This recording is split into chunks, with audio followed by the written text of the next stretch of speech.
Hello students, welcome back to the physics शाला। My name is Devashish और हम पढ़ रहे हैं मैग्नेटिज्म के बारे में।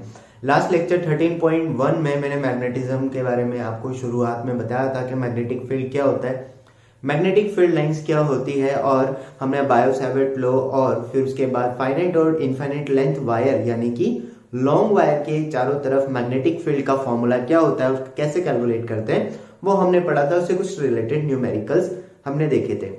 आज के लेक्चर में मैं आपको बताऊंगा कि रिंग, सर्कुलर रिंग जो होती है उसकी वजह से मैग्नेटिक फील्ड किस तरह से निकलता है उसके सेंटर पर, और उसके सेंटर से पास होने वाली एक्सिस पर मैग्नेटिक फील्ड किस तरीके से निकालते हैं, वो सारी चीजें और कुछ और भी हम न्यूमेरिकल्स में देखेंगे। तो लास्ट लेक्चर से रिलेटेड कुछ पोर्शन में आपको फटाफट से यहाँ पर बता देता हूँ। लास्ट लेक्चर में हमने इनफाइनाइट लेंथ वायर की वजह से मैग्नेटिक फील्ड लिखा था, वो होता है mu naught I divided by 2 pi R. Semi infinity wire जो होगा उसकी वजह से होता है mu naught I divided by 4 pi R, और एक फॉर्मूला और पढ़ा था mu naught I divided by 4 pi R and sine alpha plus sine beta. ये हमने फॉर्मूला यहां पर देखा था, ठीक है। तो इससे रिलेटेड न्यूमेरिकल हम कर चुके थे। एक न्यूमेरिकल मैं लूंगा, उसके बाद हम आगे बढ़ते हैं। तो देखिए फर्स्ट न्यूमेरिकल इसका फिर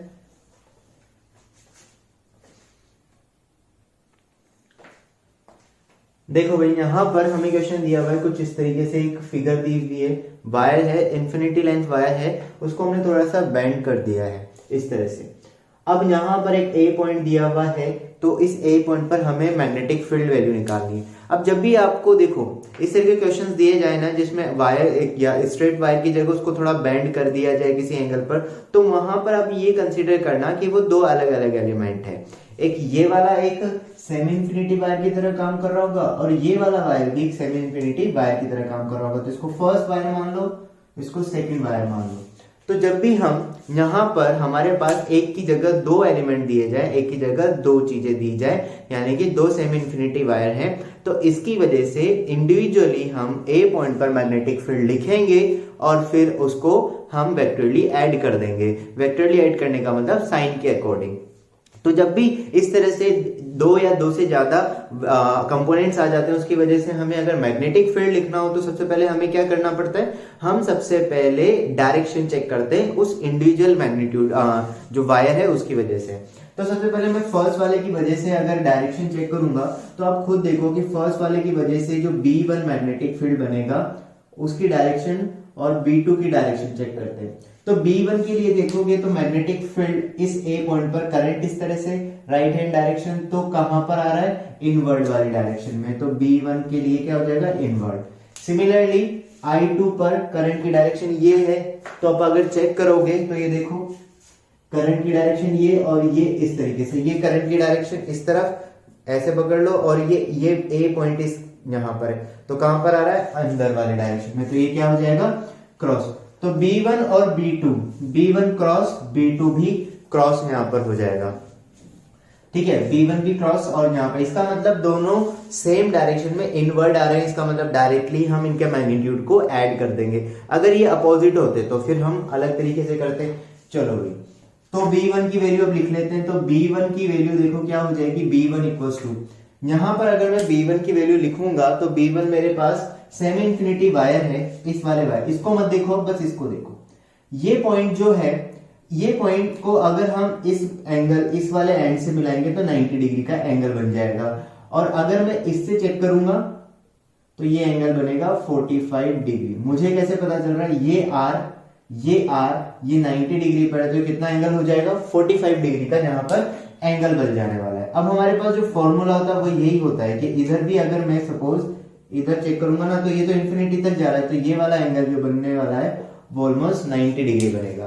तो अगर मैं फॉर्मूला लगाऊंगा तो क्या बन जाएगा, mu naught I divided by 4 pi R sine 45 plus sine 90, ये होगा। तो ये बनेगा mu naught I divided by 4 pi R और 1 बाई रूट 2 प्लस 1। तो ये B1 हमारे पास, ये वैल्यू हमारे पास निकल कर आ जाएगी।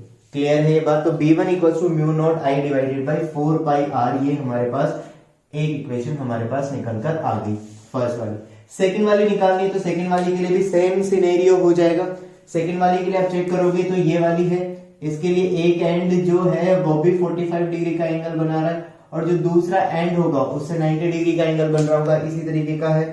तो वैल्यू जब आप लिखोगे तो ये बन जाएगा B2 equals to mu naught I divided by 4 pi R sine 45 degree plus sine 90। Calculate कर लेते हैं, mu naught I divided by 4 pi R 1/√2 plus 1। ये सेकंड इक्वेशन हो जाएगी। दोनों को ऐड कर देते हैं। दोनों को क्यों ऐड कर देंगे? क्योंकि यहां पर B1 प्लस B2 होने वाला है, क्योंकि दोनों सेम डायरेक्शन में है, तो टोटल मैग्नेटिक फील्ड जो आएगा वो B1 प्लस B2 आ जाएगा। दोनों को ऐड कर दोगे तो दोनों वैल्यू ऑलमोस्ट एक जैसी है, सेम वैल्यूज है, तो 2 टाइम्स हो जाएगा, तो 4 पाई आर और ये हो जाएगा 1/√2 प्लस 1। यहां से ये कैंसर 2 पाई आर और ये इसको अगर और सोल्व करोगे तो 1 प्लस 1/√2। ये हमारे पास नेट मैग्नेटिक फील्ड निकल कर आ जाएगा। इस तरह से हम इसको सॉल्व कर सकते हैं। क्लियर है? हमें बस ये ध्यान रखना है कि जितने भी एलिमेंट दिए हुए हैं उसमें अलग अलग कंसीडर कर लो। अब इसमें मैं ऐसा भी कर सकता था कि एक वायर अगर नीचे हो जाता, मान लो ऐसा होता, सपोज इस तरीके से दिया हुआ होता, तो यहां पर 3 चीजें होगी, एक ये और एक ये दो तो सेमी इंफिनिटी वायर हो गए और ये फाइनाइट लेंथ वायर। यहां पर पूछा होता तो इस तरीके से हम कर लेते, ये वाला यहां पर हो जाता, एक ही एंगल, एक ये फाइनाइट वाला फॉर्मूला लगा देते, इसके लिए सेमी इंफिनिटी वाला लगा देते और इसके लिए भी सेमी इंफिनिटी वाला लगाते थे। क्लियर है सब लोगों को चीज? देखो एक और चीज यहां पर हम देखते हैं, अगर कभी भी ऐसा पॉइंट दे दिया जाए, कोई भी पॉइंट ऐसा हो जिस पर हमें मैग्नेटिक फील्ड निकालना है, तो हमें फॉर्मूला पता है, चाहे फाइनाइट हो चाहे इनफाइनाइट लेंथ वायर हो। लेकिन कई बार अगर वो पॉइंट उस एक्सेस के अलोंग, जैसे वायर है, वायर वाली एक्सेस है, तो वायर के जस्ट नीचे या जस्ट ऊपर या वायर के ऊपर ही कोई पॉइंट दे दिया जाए, तो वहां पर मैग्नेटिक फील्ड हम क्या लेंगे? 0। तो इस जगह पर मैग्नेटिक फील्ड इस सिचुएशन में क्या बन जाएगा? 0। ये चीज ध्यान रखना कि वायर के ऊपर या वायर वाली एक्सेस पर किसी भी पॉइंट पर मैग्नेटिक फील्ड 0 होगा। क्यों? क्योंकि रेडियस होगी ही नहीं, कुछ मैग्नेटिक फील्ड जनरेट ही नहीं हो पाएगा, इसलिए वहां पर मैग्नेटिक फील्ड की वैल्यू क्या हो जाएगी? 0 हो जाएगी। या तुम ऐसे भी समझ सकते हो कि वहां पर थीटा की वैल्यू क्या हो जाएगी? आप ऐसे समझ लो कि ये पॉइंट अगर यहां पर है, इस पॉइंट को बहुत, ये एंगल थीटा, अगर इसको क्लोज लाते जाएंगे तो ये थीटा की वैल्यू क्या हो जाएगी? 0 हो जाएगी। और साइन 90 की वैल्यू कितनी हो जाएगी? साइन 0 की वैल्यू कितनी हो जाएगी? 0। तो उस हिसाब से मैग्नेटिक फील्ड भी क्या हो जाएगा? कैंसल आउट हो जाएगा। क्लियर है ये चीज? देखिए दोस्तों, नेक्स्ट है हमारा magnetic field due to ring. तो रिंग की वजह से मैग्नेटिक फील्ड कैसे होता है? अब रिंग की वजह से जो मैग्नेटिक फील्ड है वो उसके सेंटर पर और उसकी एक्सेस पर, दोनों जगह पर हम निकालेंगे। यहां पर मैं डेरिवेशन नहीं करवा रहा हूं, मैंने डायरेक्ट फॉर्मूले यूज किए हैं। तो सबसे पहले हम बात कर रहे हैं कि कोई भी रिंग अगर दी हुई है तो उसकी रिंग के सेंटर से पास होने वाली एक्सेस, ये कोई रिंग है जिसकी रेडियस r दी हुई है, ये O इसका सेंटर है, इसकी सेंटर से पास होने वाली एक एक्सेस है, तो O से A पॉइंट तक की जो बीच की डिस्टेंस है वो है x, ठीक है ना। तो A पॉइंट पर जो डिस्टेंस होगी, A पॉइंट पर जो हमें मैग्नेटिक फील्ड निकालना है एक्सिस पर, सेंटर से x डिस्टेंस पर, तो फॉर्मूला क्या होगा? Mu naught I R square divided by 2 R square plus X square की पावर 3/2। तो ये b एक्सिस यहाँ पर हो जाएगी। तो ये एक्सिस जो एक्सेस है उसके पर किसी भी पॉइंट पर जो कि x डिस्टेंस पर है सेंटर से, वहां पर मैग्नेटिक फील्ड हो जाएगा। हम बात करते हैं कि अगर x की वैल्यू 0 हो जाए, मतलब अगर मुझे सेंटर पर मैग्नेटिक फील्ड चेक करना है, तो सेंटर पर मैग्नेटिक फील्ड चेक करने के लिए x की वैल्यू 0 कर दो, तो x की वैल्यू 0 होगी तो कितना हो जाएगा? Mu naught I divided by 2r। यहाँ पर ये मैग्नेटिक फील्ड निकल कर आ जाएगा। इसको दूसरी तरीके से भी निकाल सकते हैं, ठीक है ना, एम्पीयर सर्किटरी लॉ से भी हम यूज कर सकते हैं, लेकिन यहाँ पर हम इससे हमने निकाल दिया है। ग्राफ की मैं बात करूं तो आपको पता लग रहा होगा कि x इक्वल टू 0 पर, क्योंकि ये पूरा x जो है वेरिएबल फॉर्म जो है वो डिनोमिनेटर में आ रही है, तो x की वैल्यू बढ़ाएंगे, अगर इंक्रीज करेंगे तो b की वैल्यू डिक्रीज ही होगी। तो मैक्सिमम जो मैग्नेटिक फील्ड होगा वो सेंटर पर होगा और धीरे धीरे ये वैल्यू क्या होती जाएगी? डिक्रीज होती जाएगी। सेंटर पर magnetic field mu naught I divided by 2r होगा। थोड़ा सा कंफ्यूजन आपको यहाँ पर ये हो सकता है, हमने दो चीजें पढ़ी है, mu naught I divided by 2 pi r and mu naught I divided by 2r। ये होती है सर्कल के लिए और ये होती है वायर के लिए, इंफिनिटी वायर के लिए। दोनों में बस छोटा सा डिफरेंस है कि एक में पाई आता है और एक में पाई नहीं आता है। तो आप इसको ऐसे ध्यान रखना कि सर्कल की सरकमफेरेंस में तो ऑलरेडी पाई है, तो यहाँ पाई लगाने की जरूरत नहीं है। वायर में के पास कोई पाई नहीं होता है, इसलिए हमने इसको पाई दे दिया। याद रखने का तरीका है, कोई ऐसा रूल नहीं है, ये मैं सिर्फ याद रखने के लिए, कंफ्यूजन से बचने के लिए बता रहा हूँ। क्लियर है चीज कि सर्कल के पास ऑलरेडी पाई है इसलिए यहाँ पाई नहीं लगाते, जबकि वायर के पास कोई पाई नहीं है इसलिए उसको हम पाई दे देते हैं कि भाई हाँ तू ले जा पाई। ठीक है, बात क्लियर है सब लोगों को। चलो, तो यहां पर अब बात करूं मैं कि ऐसा भी हो सकता है कि कोई एक रिंग है, रिंग की जगह हाफ रिंग या रिंग का कोई पार्ट आ जाए, तो उसकी वजह से मैग्नेटिक फील्ड, सेंटर पर मैग्नेटिक फील्ड कैसे निकालेंगे उसकी बात करते हैं। तो सेंटर पर मैग्नेटिक फील्ड तो सर्कल है, सर्कल का कोई भी एक पार्ट अगर हमने ले लिया जो कि सेंटर से, जैसे मान लीजिए ये सर्कल है और ये यहाँ पर ये वाला जो पोर्शन है ये सेंटर पर कितना एंगल सस्टेन कर रहा है, थीटा एंगल। ये वाला अब मैंने हटा दिया, तो ये वाला जो एंगल है ये थीटा है, तो मैग्नेटिक फील्ड जो होगा वो कितना हो जाएगा, mu naught I divided by 2r। देखो बेसिक सिंपल सी चीज है, अगर पूरा होता तो ये होता, ये वाला फॉर्मूला, अगर हाफ रिंग होती इस तरह से हाफ होता तो मैग्नेटिक फील्ड हो जाता mu naught I divided by 2r का आधा।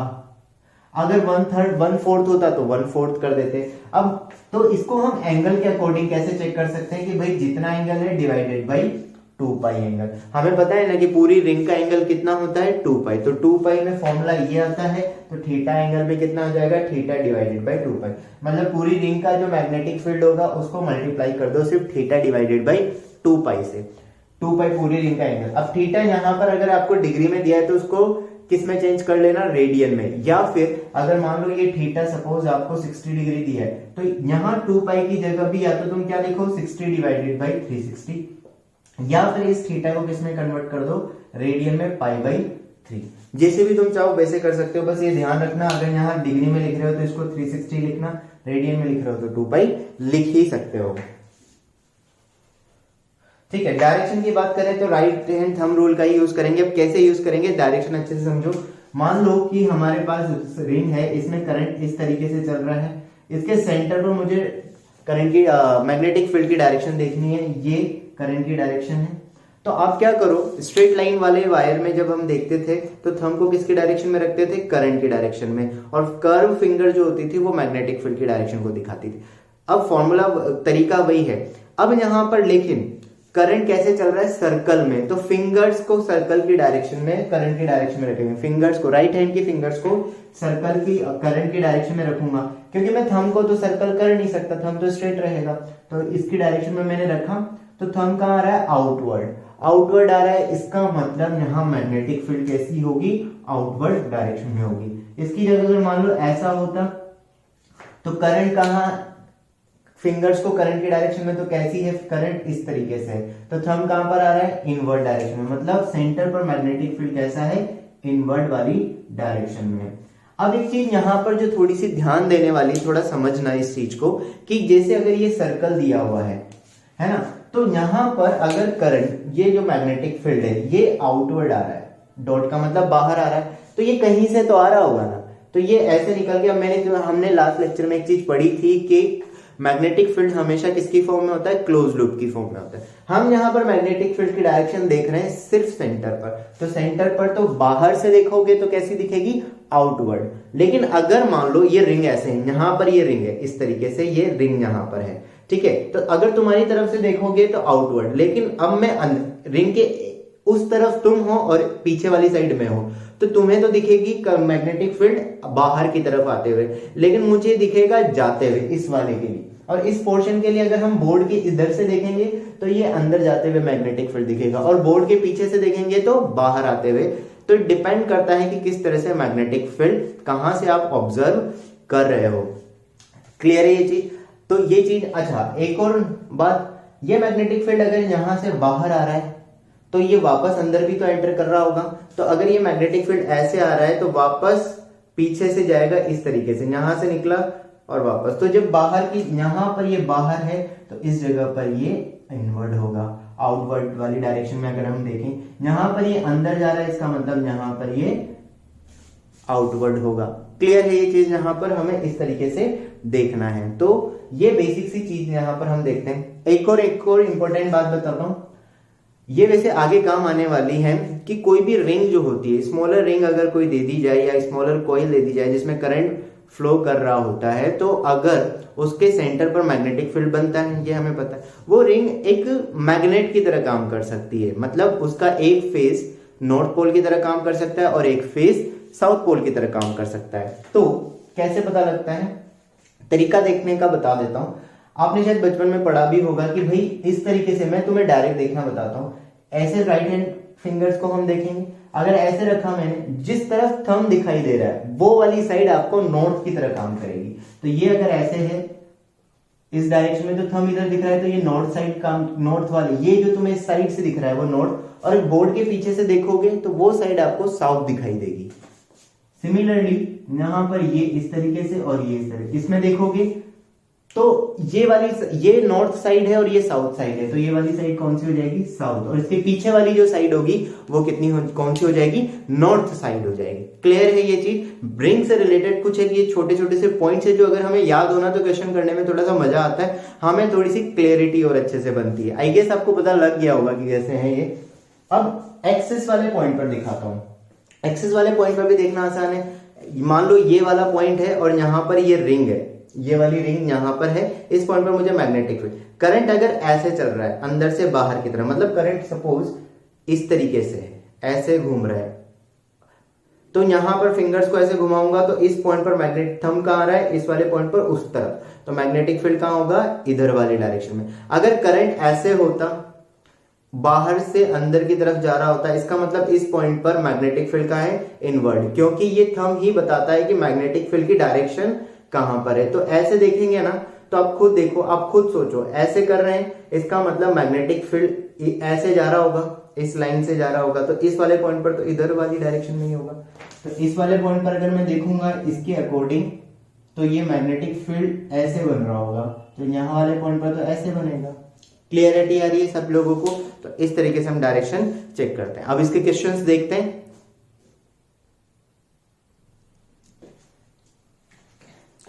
देखिए दोस्तों, 3 क्वेश्चन हमारे सामने हैं इस तरीके से। पहला क्वेश्चन जो दिया हुआ है, उस पहले क्वेश्चन में अगर मैं बात करूं तो एक सर्कल दिया हुआ, रेडियस ए है और यहां पर करंट आई दिया हुआ है, हमें सेंटर पर मैग्नेटिक फील्ड की वैल्यू कैलकुलेट करनी है, कितनी होगी। सिंपल सा है, फॉर्मूला लगा देते हैं, कितना हो जाएगा, mu naught I divided by 2 पाई लेंगे या नहीं लेंगे, पाई नहीं लेंगे, है ना, तो आर की जगह क्या आ जाएगा, ए। बहुत सिंपल सा आंसर आ जाएगा। अच्छा, डायरेक्शन मुझे बताओ फटाफट से। डायरेक्शन अगर हम देखेंगे राइट हैंड थंब रूल के अकॉर्डिंग, तो कहां पर आएगी, आउटवर्ड। सेंटर पर कहां पर आएगा, आउटवर्ड। आउटवर्ड आएगा तो कैसा हो जाएगा, ये इस तरीके का हो जाएगा। अच्छा, इस तरीके का हो रहा है तो मुझे ये बता सकते हो, सामने से अगर इस फेस को देखेंगे तो ये फेस तुम्हें कैसा दिखाई दे रहा होगा, नॉर्थ दिखाई दे रहा होगा। ठीक है, ये नॉर्थ की तरफ काम कर रहा होगा, नॉर्थ पोल की तरह काम कर रहा होगा। इस वाले की बात करें अगर, तो यहां पर हाफ सर्कल दिया हुआ है, कोई दिक्कत नहीं है। तो हाफ सर्कल कितना एंगल बनाता है, सेंटर पर पाई एंगल 180 डिग्री। तो सेंटर पर मैग्नेटिक फील्ड कितना हो जाएगा, mu naught I divided by, formula क्या होता है, 2r into theta divided by 2 पाई। तो mu naught I divided by कितना हो गया, 2r, एंगल कितना है, पाई, तो पाई divided by 2 pi, cancel out 2 times, कितना हो जाएगा, mu naught I divided by 4r। Direction अगर हम देखेंगे तो देखो कैसी डायरेक्शन है, मुझे बताओ फटाफट से। डायरेक्शन देख के, इनवर्ड आएगी या आउटवर्ड आएगी, कैसी आएगी, इनवर्ड। इनवर्ड आएगी तो ये बाहर वाली साइड कैसा, किसकी तरह दिखाई देगी तुम्हें, साउथ पोल की तरह। अगर हो पूरी रिंग होती तो किसकी तरह दिखाई देती, साउथ पोल की तरह। क्लियरिटी? अच्छा, थर्ड नंबर का क्वेश्चन हमें जो दिया हुआ है, सेम सिंपल सा क्वेश्चन है, सेंटर पर मैग्नेटिक फील्ड निकालना है, लेकिन नंबर ऑफ टर्न्स कितने दिए हैं, 100 दिए। मतलब यहां सिर्फ एक रिंग नहीं है, इस तरह की कई सारी रिंग एक के ऊपर एक के ऊपर एक रखी हुई है। तो मैग्नेटिक फील्ड की अगर मैं बात करूंगा तो बी जो सेंटर पर मैग्नेटिक फील्ड बनने वाला है, वो सेंटर पर मैग्नेटिक फील्ड कितना हो जाएगा, mu naught I divided by 2r। अब यहां पर i के साथ आप क्या मल्टीप्लाई कर दो, नंबर ऑफ टर्न्स मल्टीप्लाई कर दो। नंबर ऑफ टर्न्स को हमेशा किसके साथ मल्टीप्लाई करते हैं हम, n के साथ, सॉरी आई के साथ मल्टीप्लाई करते हैं। किसके साथ मल्टीप्लाई करते हैं? करंट आई के साथ मल्टीप्लाई करते हैं। तो ये वैल्यू हमारे पास हो जाएगी म्यू नॉट आई 5 और 100 डिवाइडेड बाई 2 सेंटीमीटर, रेडियस है इसकी 10 सेंटीमीटर 0.1, 4 पाई, यहाँ पर ये म्यू नॉट की वैल्यू लिखेंगे 4 pi into 10⁻⁷ into 500 divided by 0.2, तो 0.2 होगा 2, यहाँ पर एक और जीरो पर चला जाएगा, इससे ये कैंसिल आउट हो जाएगा 2 पाई। तो b की जो वैल्यू हो जाएगी वो हो जाएगी 2 पाई इंटू 5 इंटू 10⁻⁴, तो 10 पाई इंटू 10⁻⁴, तो कितना हो जाएगा? Pi into 10⁻³ Tesla. तो मैग्नेटिक फील्ड जो होगा कितना आ जाएगा? इस तरीके से। डायरेक्शन में तुम बता सकते हो कहाँ होगी? आउटवर्ड डायरेक्शन में। बात समझ में आ रही है किस तरीके से हम यहां पर कर सकते हैं? हमें बस फॉर्मूला पता होना चाहिए और उस पर्टिकुलर पॉइंट पर कितना मैग्नेटिक फील्ड निकालना है वो हमें पता होना चाहिए।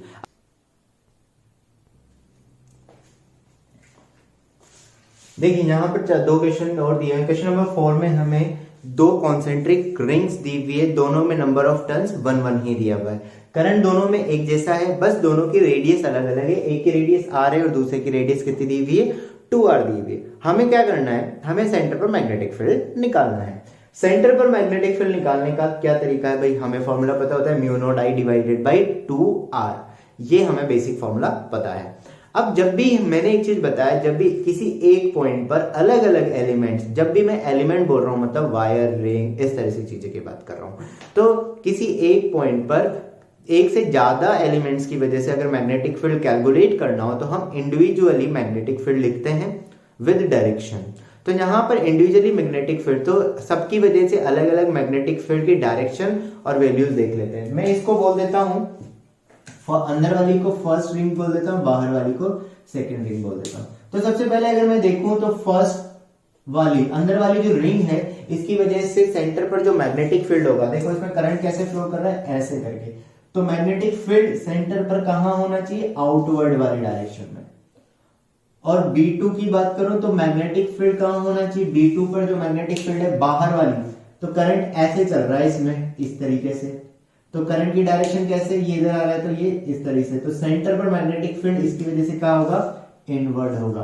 अब तुम या तो B2 माइनस B1, देखो दोनों की डायरेक्शन अलग अलग है, यानी कि या तो B2 माइनस B1 करो या B1 माइनस B2 करो। तुम जिसको चाहो उसको प्लस कंसीडर कर सकते हो। सपोज मैं इसको प्लस लेकर चल रहा हूं और मैं इसको माइनस, तुम्हारी मर्जी है, तुम किसको माइनस ले रहे हो किसको प्लस ले रहे हो, तुम्हारे ऊपर है ओवरऑल। तुम चाहो तो इसको भी प्लस ले सकते हो, इसको नहीं। B1 की वैल्यू लिख लेते हैं, तो B1 की वैल्यू इसकी वजह से कितने आएगी? Mu naught I divided by 2r, ठीक है। और B2 की वैल्यू कितनी आएगी? Mu naught I divided by 2r की जगह क्या आएगा? तो रेडियस, तो इसकी रेडियस कितनी है? 2r।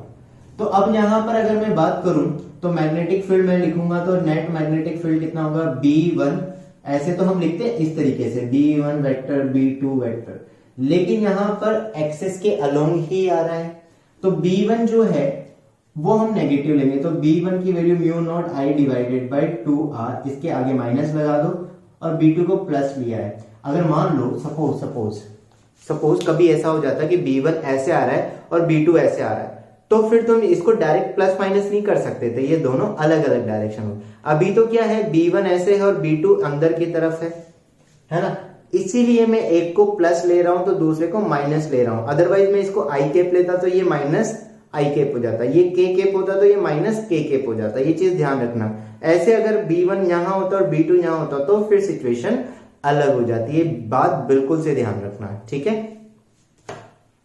तो यहां पर ये बन जाएगा mu naught I divided by 4r, ऐसा ही होगा। सॉल्व करोगे तो कितना बनेगा? Mu naught I divided by 4r but minus का। अब रिजल्ट में माइनस आ रहा है, इसका मतलब क्या हो गया? रिजल्ट में माइनस आ रहा है, इसका मतलब रिजल्टेंट जो मैग्नेटिक फील्ड है, माइनस किसको डिपिक्ट कर रहा है? B1 को, मतलब आउटवर्ड वाली डायरेक्शन को। मतलब जो मैग्नेटिक फील्ड सेंटर पर होगा, ओवरऑल मैग्नेटिक फील्ड जो सेंटर पर होगा उसकी वैल्यू क्या होगी? मैग्नीट्यूड की अगर मैं बात करूं तो 4r होगी, लेकिन कहां पर होगी? डॉट वाली डायरेक्शन में, क्योंकि माइनस आ रहा है और माइनस डॉट को रिप्रेजेंट कर रहा है, मतलब आउटसाइड होगी। क्लियर है ये चीज? चलो नेक्स्ट क्वेश्चन जो दिया हुआ है, हमें एक रिंग दी हुई है, करंट आई दिया हुआ है, ए पॉइंट पर हमें मैग्नेटिक फील्ड की वैल्यू निकालनी है जो कि सेंटर से √3r डिस्टेंस पर है। फॉर्मूला लिख लेते हैं फटाफट से। फॉर्मूला होता है mu naught I R square divided by 2r square plus x square की पावर 3/2। तो कितना हो जाएगा ये, म्यू नॉट आई, r की वैल्यू यहां पर r ही है, डिवाइडेड बाई 2, x की वैल्यू आर स्क्वायर, एक्स की वैल्यू कितनी है √3, तो ये कितना हो जाएगा 3r स्क्वायर की पावर 3/2। इसको जब आप सोल्व करोगे तो ये बनेगा mu naught I R square 2, ये आर स्क्वायर 4r स्क्वायर की पावर 3/2 का मतलब 2r की पावर 3, तो ये हो जाएगा 8r³। ठीक है, जब आप इसको सॉल्व करने लगोगे तो ये तुम्हारे पास आंसर आएगा 16r। ठीक है, तो ये एक्सेस पर मैग्नेटिक फील्ड यहां पर हो गया। सब मुझे ये डायरेक्शन बताना कि ए पॉइंट पर डायरेक्शन लेफ्ट साइड आएगी या राइट साइड आएगी। ठीक है ना, डायरेक्शन ऐसी मैग्नेटिक फील्ड की इस तरह से होने वाली है या लेफ्ट वाली डायरेक्शन में होने वाली। ए पॉइंट पर मैग्नेटिक फील्ड कैसा होगा, है ना, फर्स्ट वाला होगा या सेकंड वाला होगा मैग्नेटिक फील्ड, वो मुझे बताना एक बार कि किस तरीके से निकल कर आएगा। क्लियर है ये चीज। यहाँ पर मैग्नेटिक फील्ड सर्कल की वजह से, सर्कल, अब यहाँ पर अभी मैंने सर्कल के कॉम्बिनेशंस लिया, मैं सर्कल और वायर के कॉम्बिनेशन से रिलेटेड मैग्नेटिक फील्ड कैसे क्वेश्चन बन सकते हैं वो मैं आपको समझाता हूं। देखिए दोस्तों, अगला क्वेश्चन जो दिया हुआ है कुछ इस तरीके से दिया हुआ है। अब यहां पर इस O पॉइंट पर हमें मैग्नेटिक फील्ड निकालना है। सबसे पहली बात तो ये जो O है, ये सेमी सर्कल पोर्शन जो दिखा हुआ है इसका सेंटर है ये। तो यहां पर एक्चुअल में क्वेश्चन कैसा है, उस O पॉइंट पर मैग्नेटिक फील्ड निकालना है। तो आपको यहां पर अगर थोड़ा सा ध्यान से देखोगे ना, इसमें 3 चीजें दिखाई दे रही होगी। दो तो सेमी इंफिनिटी वायर है और एक सेमी सर्कुलर रिंग दी हुई है। ठीक है, तो इन सेमी इंफिनिटी वायर की वजह से भी मैं मैग्नेटिक फील्ड लिख सकता हूं और इसकी वजह से भी लिख सकता हूं। मैं नंबरिंग कर देता हूं, मान लो ये फर्स्ट है, ये सेकंड है और ये थर्ड है। तो इन सब की वजह से मैग्नेटिक फील्ड का फॉर्मूला मुझे पता है, बहुत आसान सा है। ठीक है, अब सबसे पहले मैं तीनों की वजह से डायरेक्शन चेक करूंगा कि तीनों की वजह से O पॉइंट पर डायरेक्शन कैसी आ रही है। तो करंट यहां पर इस तरीके से, ये वायर है ऊपर वाला, इसमें करंट ऐसे जा रहा है, मुझे इस O पॉइंट पर मैग्नेटिक फील्ड लिखना है। तो इस O पॉइंट पर मैग्नेटिक फील्ड कहां होगा, बाहर वाली डायरेक्शन में। तो B1 की वजह से जो मैग्नेटिक फील्ड आएगा वो कैसा आ जाएगा, यहां पर आउटवर्ड डायरेक्शन में डॉट वाला आ जाएगा। B2 की अगर अब हम बात करें, सेकंड, इस सर्कुलर सेमी सर्कुलर रिंग की वजह से अगर मैग्नेटिक फील्ड की बात करूंगा तो फिंगर्स को करंट की डायरेक्शन में अगर हम इस तरीके से रखते हैं तो जो O पॉइंट है इस पर मैग्नेटिक फील्ड कहां आएगा, आउटवर्ड डायरेक्शन में। और जो थर्ड वाला है, इसकी वजह से जो मैग्नेटिक फील्ड होगा इस तरह से दिया हुआ है और O पॉइंट पर जो मैग्नेटिक फील्ड है वो भी कहां पर है, आउटवर्ड डायरेक्शन में। तीनों को आप अच्छे से दोबारा से चेक करो, तीनों की वजह से O पॉइंट पर जो मैग्नेटिक फील्ड आने वाला है वो आउटवर्ड डायरेक्शन में आने वाला है। मतलब तीनों एक डायरेक्शन में है, इसका मतलब ओवरऑल मैग्नेटिक फील्ड भी कहां आएगा, आउटवर्ड आएगा और तीनों को हम ऐड कर देंगे। अब मैं वैल्यूज चेक करता हूं, तो B1 की अगर मैं वैल्यू लिखूंगा तो देखो B1 की वैल्यू क्या आएगी, म्यू नॉट आई, सेमी इंफिनिटी वायर है तो ये यहां तक होगा, सेमी इंफिनिटी वायर, तो ये वायर इस जगह तक है। तो इस पॉइंट पर जब भी हम सेमी इंफिनिटी वायर इस तरीके से लेते हैं और उसके एंड के जस्ट सामने अगर मैग्नेटिक फील्ड लिखना होता है तो एक एंगल 90 होता है और एक एंगल 0, तो हमारे पास जो वैल्यू आती है वो आती है mu naught I divided by 4πr। ये चीज ध्यान रखना, फाइनाइट है तो 2πr होगा और अगर सेमी इंफिनिटी है तो 4πr, अगर वो ये पॉइंट इस एंड के जस्ट सामने है। तो ये वैल्यू जो हो जाएगी वो हो जाएगी mu naught I divided by 4πr, r की जगह हम ले लेंगे a। B2 semi circular ring दी हुई है तो इसके लिए क्या लिख देंगे, mu naught I divided by 2a into angle कितना बन रहा है पाई, तो पाई डिवाइडेड बाई 2π, पाई से पाई कैंसिल, ये बन जाएगा mu naught I divided by 4a। इसके बाद B3 भी सेम सिचुएशन है, सेम इंफिनिटी वायर, तो इसके लिए फॉर्मूला क्या हो जाएगा, mu naught I divided by 4πa। अब इन सबको ऐड कर देते हैं तो टोटल मैग्नेटिक फील्ड जो हो जाएगी यहाँ पर वो हो जाएगा mu naught I divided by 4πa plus mu naught I divided by 4a plus mu naught I divided by 4 pi A. Solve कर लो इसे तो ये बन जाएगा mu naught I divided by, इन दोनों को ऐड करोगे तो 2 pi A plus mu naught I divided by 4a। LCM यहाँ पर कॉमन जो चीज आ सकती है उसे कॉमन ले लेते हैं, तो यहां से मैं ले रहा हूं 4 पाई ए को कॉमन, तो यहां से अगर आप 4 पाई ए कॉमन लोगे तो देखो यहां पर तो आपके पास आ जाएगा 2 प्लस, इसके बाद यहां से आप लोगे तो ये आ जाएगा पाई। तो यहां पर हमारे पास नेट मैग्नेटिक फील्ड आया और ये कहां पर आया, आउटवर्ड डायरेक्शन में आया। क्लियर है? ये इस तरीके से हम मैग्नेटिक फील्ड निकाल सकते हैं। एक और क्वेश्चन मैं भी करवाऊंगा इसमें, जिसमें आपको थोड़ी सी डायरेक्शन अलग देखने को मिलेगी। ठीक है, देखिए यहां पर नेक्स्ट क्वेश्चन जो दिया हुआ है क्वेश्चन नंबर 7, थोड़ा सा समझना कि किस तरह से इसमें भी हमें इस रिंग के सेंटर पर magnetic field, semi circular ring जो है उसके सेंटर पर मैग्नेटिक फील्ड निकालनी है। क्या दिया हुआ है यहाँ पर हमें कॉन्फ़िगरेशन कुछ इस तरीके से है कि ये एक्स वाली एक्सेस है, ये वाई एक्सेस है और ये यहाँ पर ये जेड एक्सेस दी हुई, इस तरह से जो क्वेश्चन में यहाँ पर तुम्हें बोला गया है। अब इसमें क्या है कि वायर जो है उसमें एक वायर तो एक्स जेड वाली एक्सिस के अलोंग है, इस तरीके से आ रहा है, फिर यहाँ पर ये सेमी सर्कुलर रिंग बन रही है और फिर वायर ऐसे जा रहा है, यहां से आया ऐसे और फिर ये इस तरफ जा रहा है। तो हमें इन सब की वजह से मैग्नेटिक फील्ड सेंटर पर कैलकुलेट करना है। अब समझना यहाँ पर सर्कल की वजह से तो इसको मैं नंबरिंग कर देता हूँ, ये फर्स्ट नंबर हो जाएगा, ये सेकंड नंबर हो जाएगा और ये थर्ड नंबर हो जाएगा। तो सबसे पहले मैं फर्स्ट नंबर की वजह से मैग्नेटिक फील्ड देखता हूँ। तो अगर आप चेक करोगे तो ये इस तरीके से है, ये यहाँ पर सेमी इंफिनिटी वायर है, सेमी इंफिनिटी वायर है, ये वाई वाली जेड वाली एक्सिस से करंट ऐसे आ रहा है, इसको ऐसे रख लेता हूँ, करंट ऐसे आ रहा है और इस पॉइंट पर मैग्नेटिक फील्ड निकालना है इस जगह पर। तो करंट ऐसे है तो इस पॉइंट पर इस वायर की वजह से, इस करंट की वजह से इस पॉइंट पर जो मैग्नेटिक फील्ड होगा, अगर आप चेक करोगे तो ये नीचे की तरफ आएगा। करंट के डायरेक्शन में थंब रखो और इस तरीके से इधर कोई भी पॉइंट अगर होगा तो उस पर मैग्नेटिक फील्ड कहाँ आएगा, फिंगर्स कहाँ पर दिख रही है, फिंगर्स की टिप्स कहाँ पर है, नीचे की डायरेक्शन में। नीचे वाली कौन सी डायरेक्शन है, minus Y axis, minus Y axis मतलब माइनस का जे कैप। तो फर्स्ट वाला जो है उसकी वजह से जो मैग्नेटिक फील्ड बनेगा वो कहाँ बनेगा, माइनस का जे कैप वाली डायरेक्शन में। दोबारा देखो, करंट ये वाला जेड वाले से जो करंट आ रहा था वो अंदर की तरफ है, finger right hand thumb rule के अकॉर्डिंग। तो इस पॉइंट पर मुझे मैग्नेटिक फील्ड लिखना है जो इधर कहीं पर है, तो यहाँ पर मैग्नेटिक फील्ड कहाँ आएगा, डाउनवर्ड डायरेक्शन में, जो कि माइनस वाई वाली एक्सिस पे होगा। अब सेकंड वाले के लिए देखें तो करंट सेकंड वाले में कुछ इस तरीके से है, तो ये इसी प्लेन में है, जो बोर्ड वाला प्लेन है उसी प्लेन में है, तो मैग्नेटिक फील्ड सेंटर पे कहाँ होगा, इनवर्ड वाली डायरेक्शन में। इनवर्ड कौन सी है, जेड वाली एक्सेस, लेकिन माइनस जेड एक्सेस। तो यहाँ पर अगर मैं B2 के लिए देखूंगा तो ये कौन सी हो जाएगी, माइनस का के कैप। जेड वाले एक्सेस को किससे रिप्रेजेंट करते हैं, के कैप से रिप्रेजेंट करते हैं। अब बात आती है 3 वाले के लिए। तो देखो थर्ड वाला जो वायर है वो कुछ इस तरीके से, ये तो हो गया हमारे पास।